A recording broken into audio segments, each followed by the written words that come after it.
Greetings everyone! This is a quick promo before the video begins. If you're new to the channel and you didn't know it yet, I am actually an author in addition to being a YouTuber, and I have 2 books that you can get on Amazon. Operation Red Dragon: The Daikaiju Wars Part 1 and The Occult Mafia. The first is sort of a bizarre, absurdist kaiju anime mashup, and the other is a horror noir story with a hint of a western thrown in there. They're both set in the same universe, and at this point have received mostly positive reviews, so you might want to check them out. I've provided Amazon links for both of them down in the description. They're both available in either paperback or Amazon Kindle, and Operation Red Dragon is also available in audiobook form. So if either of these strike your fancy and you want to support a struggling artist, feel free to go down and check out either one or both of them. Alright, the shameless self-promotion is out of the way, we can get on with the video.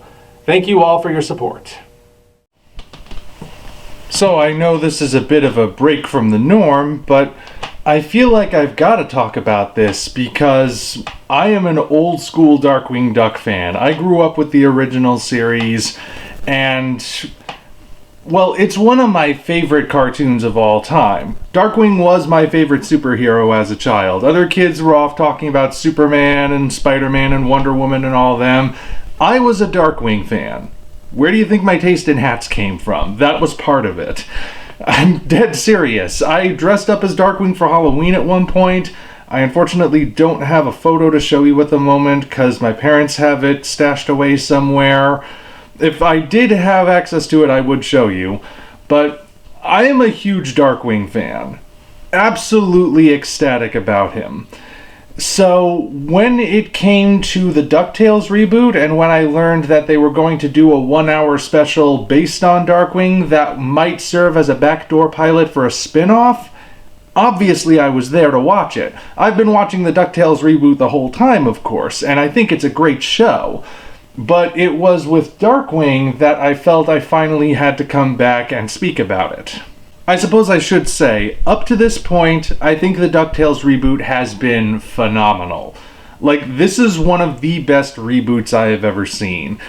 It does just the right balance of knowing what to change, but also knowing what to preserve.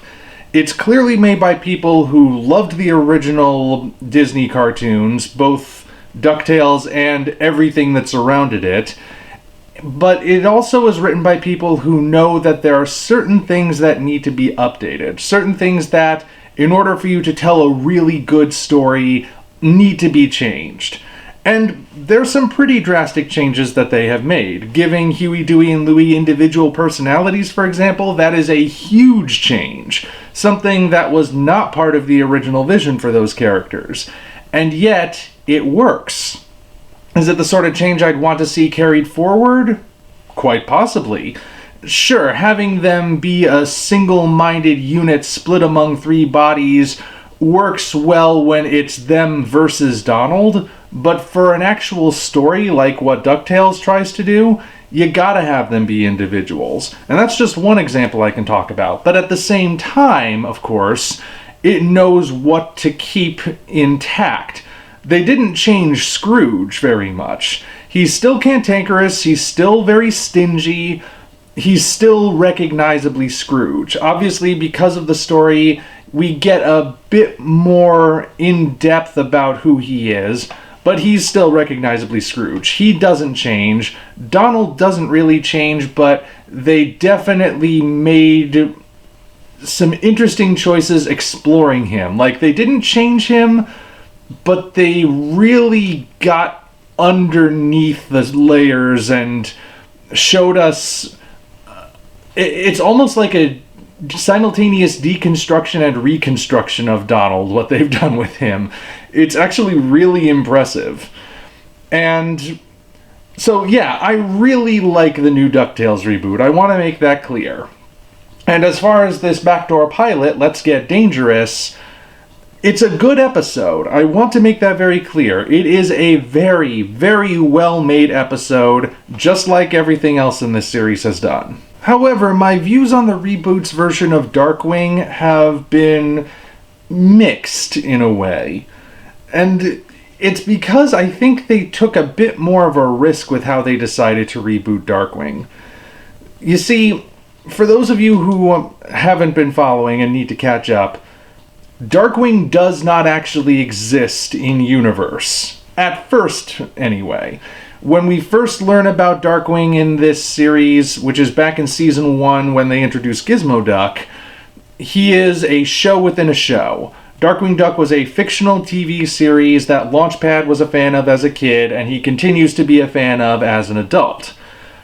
And when I saw that, I was kind of let down. Even though the rest of the episode was really, really good, that part was disappointing to me, not because it was poorly executed, but because it was so well executed that it felt like taking that great execution and saying, sorry, it's not actually real, that felt like a misstep to me. It felt like they were unnecessarily limiting themselves.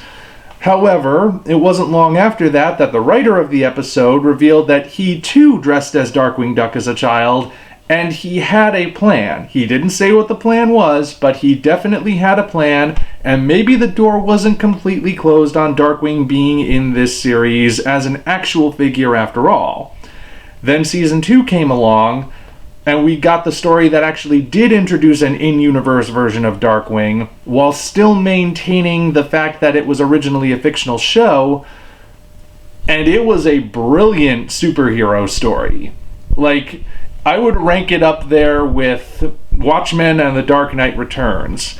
It had such great moments to it, both in terms of how it brought all of its elements together, how it was doing that deconstruction, reconstruction cycle. It was just really well done. That episode really had me pumped to see what they could do with Darkwing moving forward. Then Darkwing appeared in the Season 2 finale as part of the invasion from the moon, and they established that in-universe Darkwing was definitely a huge klutz, which he was clumsy in the original series too, I realize, but they really played it up in the Season 2 finale, yet still somehow managed to make it palatable. Like, it wasn't as if they were taking this great character, turning him into a doofus for comic relief, and saying, screw you guys for ever thinking this was good. It still worked somehow. So, my feelings about Darkwing in this series have been up and down somewhat. But I've always been holding out hope that there would be that moment where not only would we get a spin-off, but we would really get to see this version of Darkwing come into his own. And now we've got that episode. How did it go? Well, like I said, I do think it was a good episode, but I couldn't help but feel that something was missing from it. I was pretty certain I knew what was missing, but I had to be certain.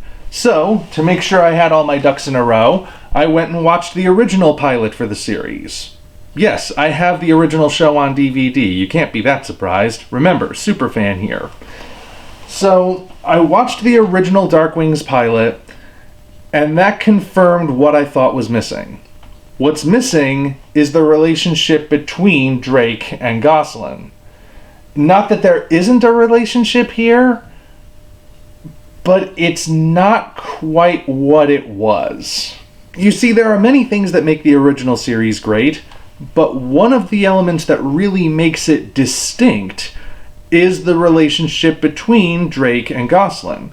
The fact that they become a sort of unconventional family with a single father and an adoptive daughter, but their relationship just works. The entire first episode, both parts of it, well, when we actually get to the point where the two are together, we actually see them forming that father-daughter relationship without either of them even realizing that it's forming. It just happens so naturally for them. They click so instantaneously that you're actually kind of surprised that they're not blood relatives, because they get each other.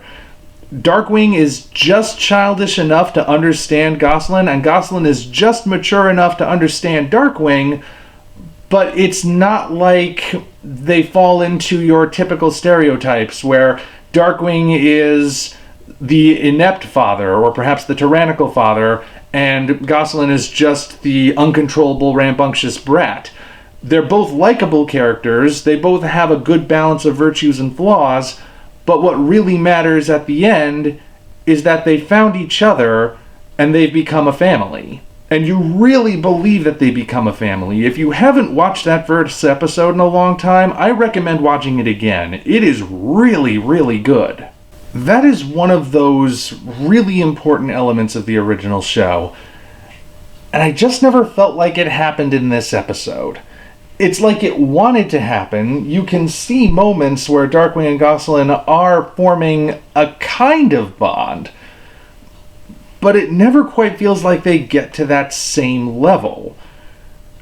And I feel like that's to the episode's detriment. If I had to guess, the reason they're holding back on it is because if they do get that spin-off, they're probably counting on developing that over the course of the first season. But I mean, like I just said, the original series managed to do it over the course of the first episode. Why would you drag something like that out? I never even got to a point in the episode where I felt like they would make that connection. I got to a point where it certainly felt like they would work together in some capacity. They clearly are not at odds with each other by the end, but it doesn't feel like they have that same bond that they used to have. And I think that's largely because the episode doesn't really give them enough room to breathe. And I know what some of you might be thinking. This is a double-length episode. How can a double-length episode not have enough room for its characters to do what they do? Well, that's because this isn't just a Darkwing pilot. It's still technically a Ducktales episode. Moreover, it's a Ducktales episode that's really crucial to the overarching plot of Season 3, which means you have to have the primary characters involved. But as a result, we spend time with the regular cast of Ducktales, and that takes away time from Darkwing and Gosselin. So they don't have as much time to form that on-screen dynamic. And we never really get much of a sense that they're forming it off-screen either. I was actually surprised to learn that halfway through the episode there's a time skip. Not like a drastic time skip, but just like several days have passed between the culmination of the first half of events and the beginning of the second half. I did not get that impression until it was actually stated to me, because all the stuff they were talking about, like it's been days have passed, Darkwing hasn't slept in all that time because he's been working with Gizmo Duck, that just seemed to come out of nowhere. And I think that really speaks to the fact that the episode didn't really give us enough time with those characters. Once that really dawned on me, I looked at the episode again and I realized there were a lot of moments in here that probably should have involved Darkwing, Gosselin, and Launchpad, but instead it involved the regular Ducktales cast.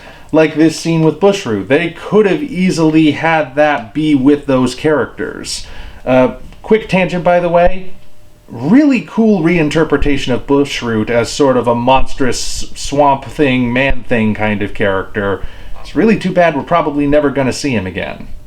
So, I find myself being kind of mixed about this pilot. I don't think it's bad, like I keep saying. I just feel like it's missing the most important element. The DuckTales reboot has made a lot of changes. I expected that there would be changes if they ever spun off Darkwing as well.